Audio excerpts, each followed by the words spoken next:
Ooh, 2 days ago. Okay. All right. Okay. All right. Okay. I'm biting. I'm biting with this one. I'm biting with this one. Considering having the conversation about my problems with storytelling and character introduction and lack thereof of them being part of the story as it continues in Wuthering Waves. And frankly, I don't care what anybody says, having one of the most uninteresting MCs in this space. Let's watch this video. Wuthering Waves has bad writing, and I know that's going to trigger some people that hate to hear that, but I think it's true, right? I'm not saying they're not a cool character, they don't have a cool plot device, but as a character, they're pretty boring, they're pretty one note, right? So let's see this, and this is from the Noob Jesus. Wuthering Waves has bad writing. I wonder how many people this is annoying. Let's have a look then. I like Wuthering Waves. Of all Me the too. Gacha games I have played, it's probably the game with the best, well, gameplay. Facts. That's a fair comment. Maybe not everybody agrees, but I think when it comes to action combat, I think Wuthering Waves has the best. I think you could probably argue things like PGR's Zenless are maybe up there with it, but I think for me personally, I think it's the best. The only contender being Architects, and that's most Different kind of gameplay, but based as fuck. Man, Arknights gets a mention. What the fuck? That's wild. Agree though. At the minute, Arknights is my favorite gacha game at the moment, but if we've got to separate the gameplay, right? Because that's action gameplay. Different game. In its field, I think Wuthering Waves is the best at what it does. thanks to integrated strategies. The combat is fluid, the exploration is spectacular once you reach the Black Shores, and overall, the feel of the world is strangely fantastical. While there are It's a beautiful game. issues that might become a problem in the future. Hey, yo, I'm glad I'm not the only person not a fan of the fucking negative status effects, man. I just don't think they add much to the game, honestly, personally. Hey, shoot me, you know, I really don't. I think if we were going to go down the route of potentially adding new mechanics to the game, these are just not it, Chief. They're just not it. I'm sorry. They're just not that great, right? They're just not that great. As of now, it's a really good game. But what True. it has consistently struggled with is its story, and to an extent, world building. Ever agree with that. Beta, it has had these. Sorry to keep pausing, but I've got to get my viewpoints out on this one because I agree. We've just spoke about it. A beautiful world, potentially so much to build upon. It just doesn't quite do it right. It all feels like a facade that you're walking around. A beautiful one. There ain't much to it. That's how I feel about it anyway. And there's some cool elements to this game that if they were built upon, this game could have insane lore. You know, they could really bring in some dark stuff, but everything feels like it just wants to be a little too surface level for me. Problems. So, once I actually caught up to the game during 2.2 and I was hearing all about how great of a story 2.2 is, I was rather excited. While it does fail frequently when it comes to story, I could the best story in gacha gaming is what people were saying. Tell that the game had immense potential. With how colorful its world is, as long as you make good use of its characters, you could make interesting plot points. So, with that mindset, I started the 2.2 questline and it was It wasn't that interesting and was honestly more of a disappointment than anything. I think it was okay. I think it was a cool premise, which, again, for me, that's what Wuthering Waves does a lot right. You know, when it comes, and this is a difference where I think a lot of people get confused at, the story and storytelling, right? You know, you've got a story, which you can have an incredibly interesting premise, and A to B, it sounds interesting. The storytelling is how you get from A to B, right? It's how it's presented to you. It's how it's delivered. And I do think that you have really cool premises in Wuthering Waves, although most of the time very simplistic, right? They're cool premises that are just they're just implemented in a less than great way a lot of the time, right? Now, there's been parts of the story, like I say, I've really enjoyed. I love 2.0. I did like the fight up to the Threnodian, you know? I've enjoyed some of the side companion quests as well, but there's nothing ever that's wowed me in regards to... No, set pieces have wowed me, and the environmental stuff has wowed me, and I think a lot of that does the heavy lifting in Wuthering Waves, but there's never been a part of the story where I'm like, damn, that cooked, you know? A lot of people go to the shorekeeper stuff. Didn't do it for me. Just didn't do it for me. And this is coming from somebody who's a massive fan of the game, by the way, as well. But I've got to be honest. And so that feeling of potential remains. In this video, I want to go over why the story of Wuva doesn't work. Okay. And how it could be better. Okay. To start off, Wuva, Wuthering Waves, commits a sin that surprisingly a lot of gacha games also commit, not making use of its cast. What do I mean? Thank you. Thank you. This guy is my spirit animal right now. This guy is my spirit animal right now. They fail at this massively, right? And when they do bring them in, as I say, they feel like special guests of that episode, and then they'll get thrown away, and then the new guy comes in. I understand that. That's how the banners work. You've got to promote the new character via the story, all that sort of stuff. But it doesn't mean we can't have people coming back and the character, the team that you've built up feeling alive. It makes them feel less than, and it's a massive shame because you've got a roster of fucking awesome characters that are just left to the wayside. I mean by that?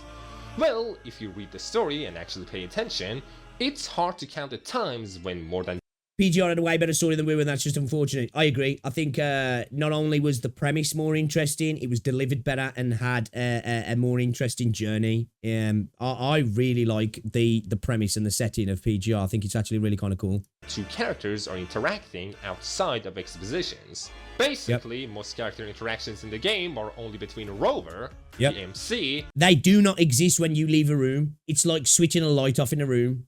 That's how Wuthering Waves is. You know, when you have automatic motion lights, that's Wuthering Waves. As you walk through the building, the lights that you're no longer detecting your motions switch off, and the lights that you are moving under are on, and the lights in front of you are off, and that's the game. There's a little bubble surrounding the character, and everything else just vanishes into nothing as you pass by, and then pops out into existence. And it's a shame, as I say. You know, characters like Changli, fucking awesome. You know, this is why I love 1.1, because 1.1 actually felt more of Jinxie's story than the Rover's. Like, the Rover was still there, but it felt a little bit more of a backseat story for Rover. And again, going back to Arknights, my first introduction of a side story, Granny and the Knight's Treasure. The Doctor wasn't even involved, and it was brilliant, and it was great, and it wanted, we have to save the world. It was a low-level story, and it was awesome, and it needs more of that. And another side character. You rarely see genuine party dynamics, and interactions are almost exclusively one-on-one, likely by design. Let's take the 1.1 story, which was all about Jue and Mount Firmament. It starts off with Chongli, and the whole point of the first half is about catching up with Jinxie. Chongli helps you get into Mount Firmament. I have to say this every time, is my favourite fucking character in the game. I love her. She's one of my favourite characters in Gacha, Jinxie's. I just think she's amazing. Takes you to Hongjin, which is the main settlement of Mount Firmament.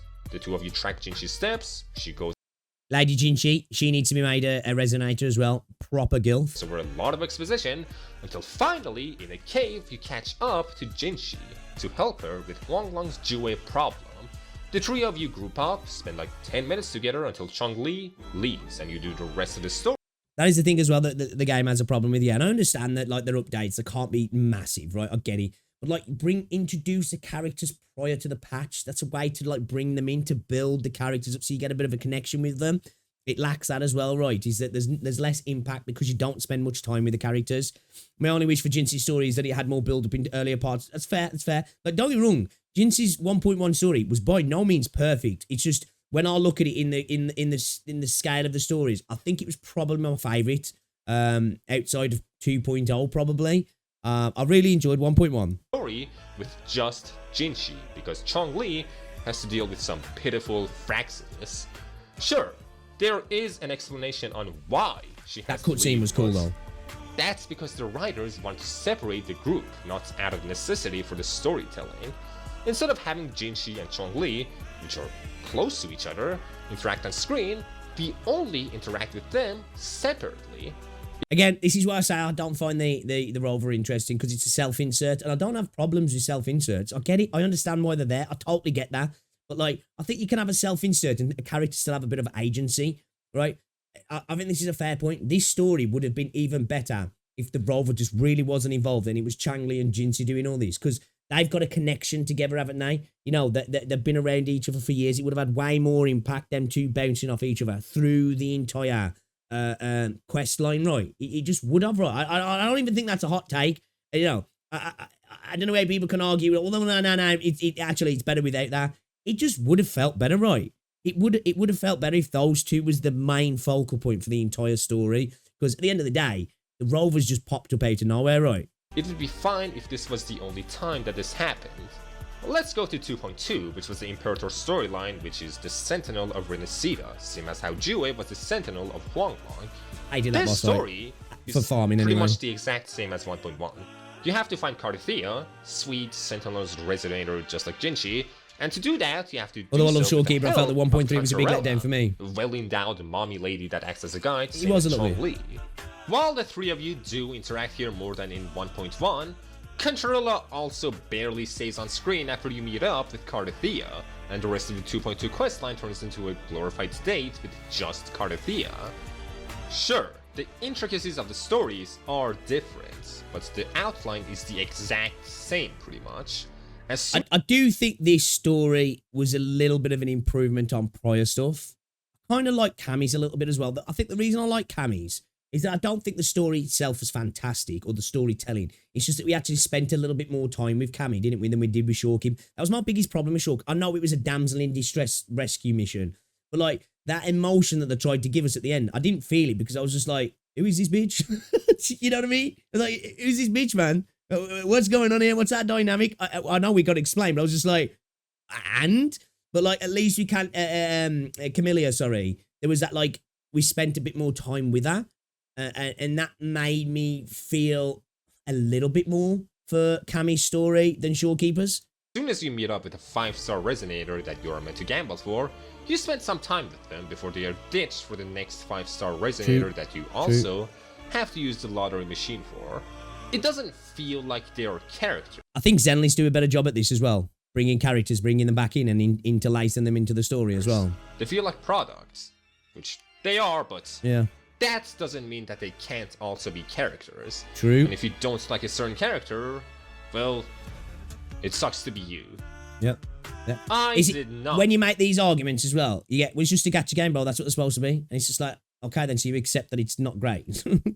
Like it can still be good and be a gacha game and sell the character. Like let's stop making excuses for weak choices, right? Not like Carthea. I liked Flurge at least, not for the reason you're thinking of. But not Carthea. She just seemed boring to me, and I had to literally spend time with another character that I never found that interesting either. Very similar story. Hey! So, the best when version. Half of 2.2 is just Rover having an eccentric date with Carthea, I had a really strong desire to just press the skip button. Thankfully, I hate myself, so I didn't do it. But still, it was not. Bro, so locked in, he's got his leg up, right? Thing is, I feel like if Carthea spent more time with other characters, I would have liked her more. Yeah, if Contraless stayed and you made an... It makes the characters feel more alive, right? Because it just feels like they're there to be there for the self-insert of Rover. And then people will say, well, that's what it is. But then it's like, well, don't defend the storytelling then, because if that's what you want, like, fair enough, that's what you want. But like, can we stop pretending that self-inserts are the best way to tell a story, right? I'm not saying that they can't be fun, right? You have a power trip, but after a while, it's like, okay, can I get some like interesting story now? I'm not 12. I'm not getting a hard on thinking everybody's, oh man, I'm so amazing. Everybody wants to touch me, you know? Let's get some interesting dynamics between characters, and not just between me and the characters, between the characters and each other, so the cast feels alive and there's dynamism between everybody. An actual party of 3, a character like Carthea would not appear as boring because you would have another character to bounce off of. One that is not Rover. Yeah. Now, I don't have any big problems with Rover. I don't It's boring. think that making Rover the Jesus of everything is automatically bad. You can make... I'm glad he acknowledges that though, because literally it's true, right? any character work if you are just a good enough writer. Sadly, Rover lacks personality. I don't know about that. I don't. It doesn't matter how good of a writer you are. Some characters, if they're specifically written in a way and they have to stay like that because there's restraints making them like that, I think even the best writers can only do so much, right? If you've got a blank slate as a character to work with, that's like has to be blank. How do you build that character out to interact with people in an interesting way? Now, if you're allowed to build the character out, then you can make it good, right? But if you're told that this has to be a blank slate because it represents the player, what are you going to do? Even the best of the best can't really do much, can they? For the most part. For one, unlike every other character, not all of Rover's lines are voiced. This creates a jarring contrast between Rover and whatever other character he's interacting with. It's Fucking immersion Sneeko. breaking, and it's something that a lot of fully voiced gacha games struggle with from what I've seen. Now, I think that we can all admit that Rover is still a character, not just a self-insert. He is a self-insert, but he also has traits, is what I mean. And that's fair. And that's fair. I think the self-insert dominates the character, though. Because if you remove that, they really are an incredibly boring character. Their traits are just, they're good though, really, aren't they? And they make the right decisions all the time. That's what I feel, anyway. Other than that, like, what are the traits of Rover? You know? Everybody loves them. They're nice. They always say the right thing. They always make the right choice. They did a lot of cool stuff before. Like, other than that, like, as a character, where do they operate in you? Like, oh, damn. Shit, that was kind of based. Or that was, oh, man, that was actually kind of sharp or scathing or dark. We get none of that. He likes money, has amnesia, was like the coolest guy ever or something, likes money, has a tendency to quip, and is the son or daughter of Mr. Krabs. Cool. But because Rover gets very little dialogue and even less of that is voiced, you don't really get to connect with him. Because of this lack of charisma, a character like Cardothea, which is a modest, good girl, princess type of character, can't bounce off of Rover with good dialogue. It's as if she's throwing a ball to a cushion instead of a wall. It hurts her character, and because half the story is just her character, the entire story starts feeling like a chore. Yeah, That's I agree. the worst part. I agree. It's fixable. If Wuva just focused more on real character interactions, even the bad guys seem to fucking love Rover. Tolerable. It could be genuinely fun. More than the 2.2 questline, I liked the Vault Underground storyline. In it, you get called to oversee the transfer of something into the vault as a mediator. You also have Zani with you, representing the Montellis, alongside Phoebe, representing the church. It's like, not a how cool would it been if Xia and Yang Yang and Baiji was with us? I think it would have added so much if they were tagging along with us still through this story. And I know they were, but that's how it feels. It's like, oh no, they were part of a different game because that was that patch. This is this patch now. You've got a new crew. Because, like, I actually felt out of all the characters, they felt like they added a little bit more to the game initially. I thought they were going to be a trio that was going to, or at least Xia and Yang Yang, were going to follow us on all our adventures. And I think it would have added something as well, like, you know, of Rover bringing them along kind of thing. And I think the interactions between, like, Phoebe and Zani and Xia and Yang Yang, I think would have actually probably been kind of interesting, I do. To get a storyline. It has far less exposition than the main quest, and most importantly, you do it with a gang. Yeah, but the problem is right now in the story, it makes no sense for them to follow us. Didn't get to interact. I guess, yeah, but like, it felt like that was going to be a big part of the story initially. But as I say, it's like, and I guess it's because the game doesn't know where it's going exactly, because one, the story was retconned, and two, it's a live service game, and three, it's a gacha game, which all kind of hamper a story in itself. You know, even though some games manage to do it better, it's something you've got to work around, right? It's a difficulty to work around. I just think it would have been interesting to bring something along. I do. It feels like, oh, this is a new chapter now. None of that matters. All that didn't even happen. That's kind of what it feels like, right? Every new introduction of a new character, like everything else, don't even matter anymore. We're on to new things now. It's a new episode, self-contained. Forget everything else that happened. With both Rover and Zani at the same time. She would have been another Cardothea. I can tell because I didn't care about her in the fishing events. But when you allow her to interact with more than just a cushion, suddenly she's a far better character. For example, Rover's a cushion, you know. This one scene where the gang starts talking about this one painting that is covered up was pretty memorable. Due to that conversation, you learn more about Zani and Phoebe.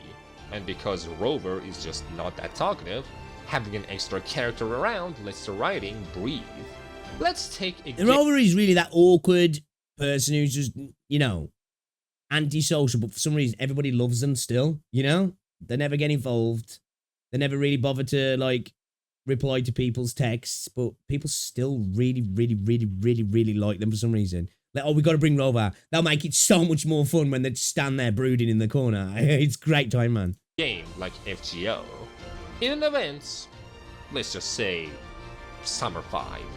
In it, you have over 10 playable characters, plus some other characters that aren't playable, all interacting in one event.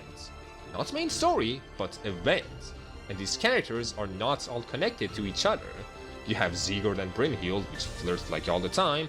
Then you have I feel Enya, called out. Hey, you know what? As I've got older, that's become me. That's my character trait now. alongside Ilya, Rasaki, Tomoe, Senpai, and a lot more. And these characters all interact. What makes it special is that normally you would never even think of how these characters would exist in the same room.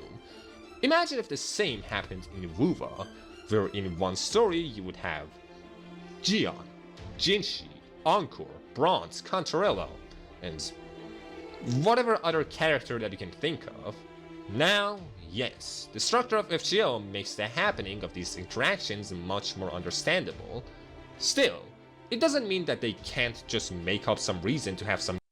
Yeah, I've been saying for this. How long have I been saying this? How long have I been saying this, guys, that why don't they just have the balls for a patch? Or even if they don't want to have the balls for a patch, for a companion quest, where it's a cast of the characters, insert whoever you want to be in the story. It's a story about them. They're going off and doing something. It doesn't have to be the world-ending quest. We've got to save the world. It's something a bit more local, a bit more grounded, and it builds up on those characters. They interact with each other. They flesh each other out. You don't have the Rover involved. I think that would be such a good play from the dev team. It just feels like that's never going to happen. And I've come to accept that, right? I've come to accept that it's just not Wuthering Waves, which is fine. The game is still a good game with the lack of that. I just think it would improve the game so much. As I say, you've got these really good cast of characters that just don't ever feel like they're utilised properly. And man, I'd be so happy if they were brave and a whole patch really didn't involve the Rover that much, you know? And not every patch has to push forward the MSQ, in my opinion. Maybe other people would be like, oh, I don't like this. We're not evolving the story. We're not progressing. I'd be cool with it though, personally. Characters hang out in some event. Writers can do whatever they want as long as they bring entertainment. They had the chance to do that with the Somme Noir event, but for whatever reason, they decided not to. Now, why? Why not? Simon Miller? There can be a few reasons. For one, Wuva is 3D. Having these characters all animated over long events might be quite taxing on the depth. It's fair. FGO is fully sprite, so it can do whatever it wants with its cast much easier. Another much bigger thing is voice actors. This is true as well. Not only with all these characters... It does allow a lot more flexibility. It's a fair point we have to say this for something like Arknights, because the lack of voice acting, the lack of 3D models allows them to flip on a dime. You know, they can change direction. They can create something a lot quicker, can't they? All they have to do is get a good writer. The writer writes it, bang, you're good to go, right? There's a lot more moving parts here, but still, they are making a hell of a lot of money. They can make these things work, right? They can make these things work.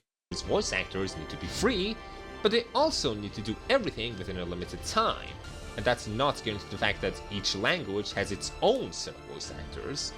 I'm not a voice actor, but I could imagine that the scheduling of that might be...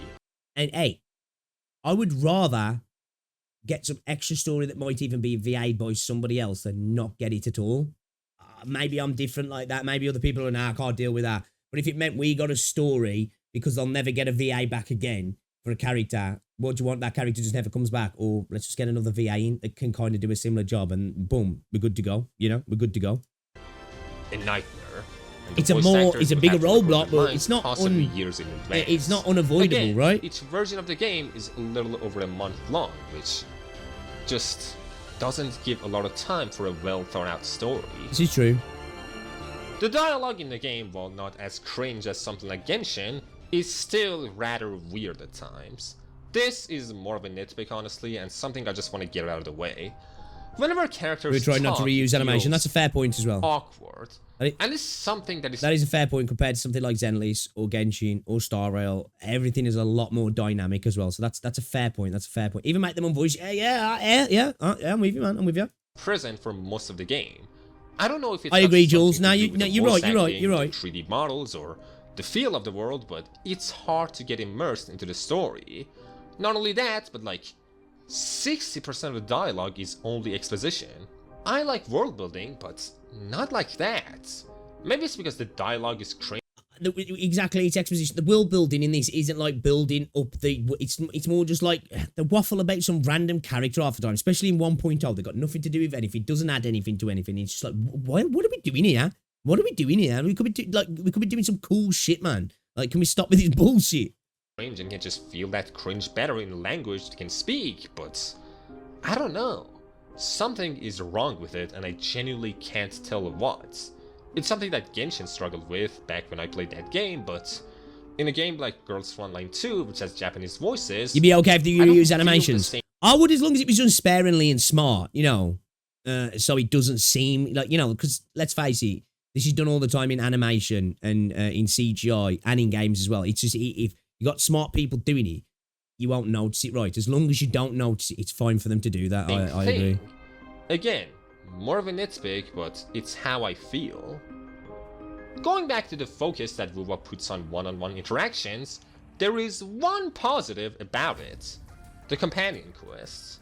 Not all of them are great, but the best parts of Wuwa are in these stories. Because they are companion quests, you don't get as much exposition and don't need to expect more, nor should you. They're focused on the companion character, and that's fine, because that's exactly what they're meant to do. For example, 2.2 is about the lore of Renesita, Imperator, sort of false religion, and a few other things, all told through 2 different dates. Gions, Encores, Contrarillas, and Camellia's questlines are the best stories that Wuwa has to offer, especially Camellia's questline. I really like.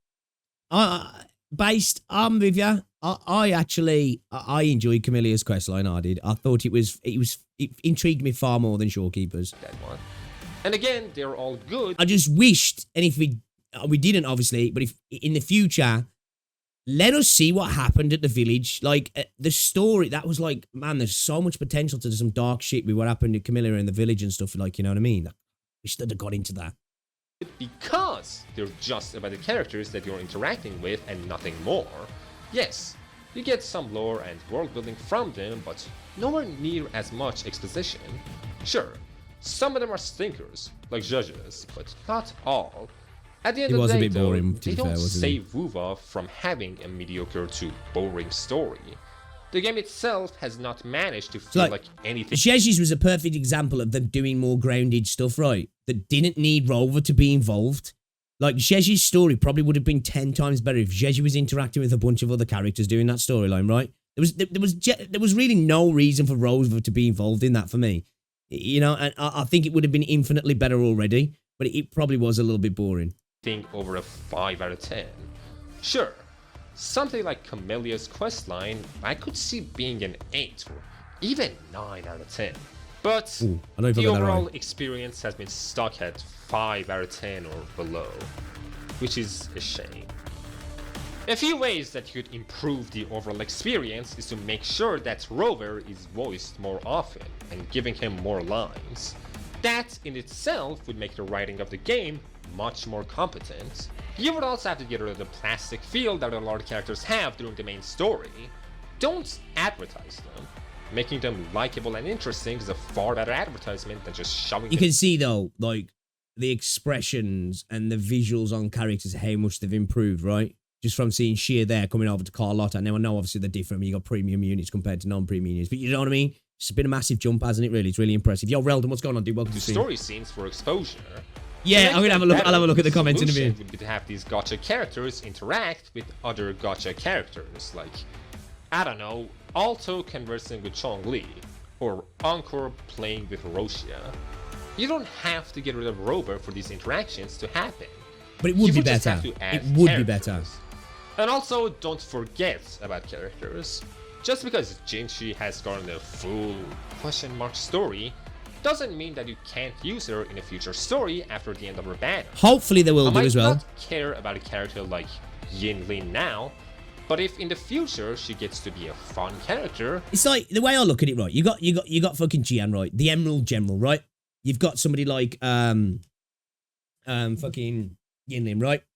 They've got skill sets, right? You know, you've got somebody like Jinxie as well. She's got a skill set. She's a leader, but like the problem is Rovers does all of that anyway, so that she doesn't need them. But it'd be interesting if we went on future missions in the future where it's like, oh shit, I really could do a Yinlin for this. Like, let's give Yinlin a call. She's got skills that we need to get this done. You know what I mean? Or we need a fucking general's mind here. We need a commander. We need Jian. Get him on the blower. You know what I mean? We need a leader. Let's get Jinxie. But the game is that Rover's just like, huh, what do you need all those guys for, man? I could do all of that and some. So let's go. You know? And it's just okay, all right. I might fall for her.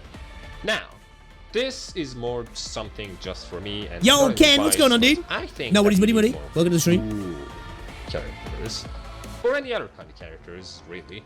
The only cool character we have is Kuro, and he doesn't even appear in the story. I like Hueys. We're not going to go over this too much because we just spoke about it before we even started watching this video, but Kuro is probably one of the most interesting characters in the game. Been left to the side to just die. Hopefully when we go to the new Federation, dude gets some love, man. Buff the character, rewrite his kit, make him a part of the game again, please. You know?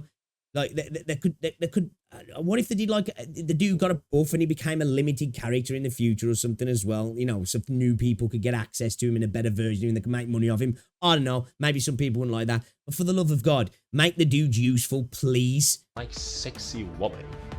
I get tired when every character is a cute or sexy woman. Dollar-Store Sephiroth goes hard. Edgelord. Give me some kind of schizo... Calculator is safe from writing by not being in the story. True. You can always imagine he's just cool, right? Yeah, dude's got aura. If they actually write him into the story, maybe he'll lose all that aura, actually. That's a good point, not gonna lie. Right. He just turns into a Rover sim. That would be sad if they did that. Characters can sell. People like to say that husbandos don't sell, but that's not entirely true. If they aren't selling, there's a problem other than them being male. More than waifus. I think, one, it's that when they have done some of them out, they've squashed them in between, like, really, really good banners. Like, they've kind of sent them out there to die, haven't they? I want to play as cool characters. So, if a character is super awesome and full of edge, I'm going to most likely roll more for that kind of character over another sexy woman. And I don't even like dudes, not in the same way that I like women. FGO is one of the most successful gachas ever, and its arguably most successful banner was Oberon, which is a dude. Now, he was and still is one of the most important characters gameplay-wise, but more than that, I think people rolled for him because he was such a good character. He was the most successful release of that time, even though every other character was incredibly popular, and also a waifu.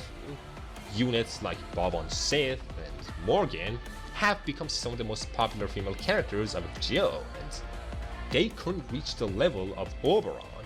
Point is, variety can help not only with sales, but also with story. And the larger point is that if you just make Kuro the main character of Wuba and center the story around him, the game would be a 10 out of 10. This was all just a psyop to get fucking Calculator in there. This was just a 15-minute advertisement for Kuro at the end there. You know what? I agree with a lot of what was said in this video.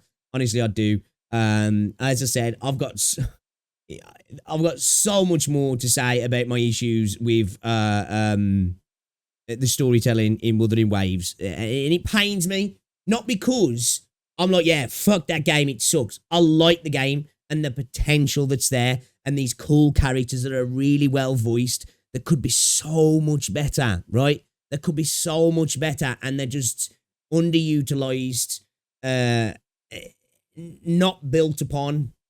There's too little interaction between units. Rover's too much of a domineering factor throughout the entire story and interactions with characters. And I know people are coming, bro. It's the protagonist, bro. That's what the protagonist is about, bro. And it's like, yeah, if you're fucking 12, bro, you know? If you're 12 and you have to be, oh my God, I'm the fucking man. Look at all the girls simping over me. Yeah, okay, cool. Self-inserts can be fun now and again, right? But like, Yeah, man. Nah, not for me, I'm afraid. Although I do like the story in Wuthering Waves. It's not a bad story. I just think it's the potential that it has is the problem, right? That's the thing. If it was bad, I'd be like, it's just a bad story. But like, the story itself is interesting. It's just it's told in a really, really lackluster way that is all surrounding the monetization of the game, really, at the end of the day, isn't it? And they haven't figured a way out to tell good story outside of the monetization, because just because the monetization's there doesn't mean it has to be bad. But it's used as an excuse now. Well, what do you expect it to sell banners? What do you expect it to catch a game? It's like, so you're basically saying then you accept that it's got problems then, right? Surely you should want more that can work around this, right? They've got all this money. They've got Tencent working with them. They can do this. If they're so good, if they need all these guys in, they can do it, right? They can do it. They're just not quite doing it yet. And yeah. But yeah, I'm going to subscribe to the new Jesus. I think this was a really good video. I'm almost convinced that people who glaze this game story never actually experience a good story with their world building and engaging characters. I tend to think this as well. Or I think people are just totally biased because they really enjoy the game, which is fair. I'm not judging people for that. I agree with most of this. Bronco story hits on for me because the feelings of missing your parents just hits hard. That's a fair point, you know. God forbid if we have Cal Charo mentioned somewhere in the story. I'm pretty sure all Hoyo games do that during events, have multiple characters interacting with each other, also base for playing FGO. 100% agree with you. Nice to see the dude's not getting attacked here. You just wait for the Kuro bots. Like the story so far. But I wholeheartedly agree with his take of all the story eventually ends with a weird implied romantic scene. Yeah, that's that sort of stuff as well. And you'll get people like do mental gymnastics to say, well, it's not implied. It's like you're having to do these mental gymnastics. So it's obvious there's a little bit of it being alluded to there, right? However loose it is, right? You know, like, come on, you know? This video has bad writing and fusing narrative because it's trying to force the worldview of the creator to the viewer with a story, basically. That's kind of based. Okay. Comments seem quite positive about this here, don't they? Oh, look at this, a World Relden. Yeah, the comments seem pretty good. But yeah, I agree. From the majority of this video, I do. I think it's a game that could be better in terms of its story. But anyway, yeah, let me know what you think in the comments. I might upload this. Let me know in the comments what you think, guys. The Rover is not the best MC.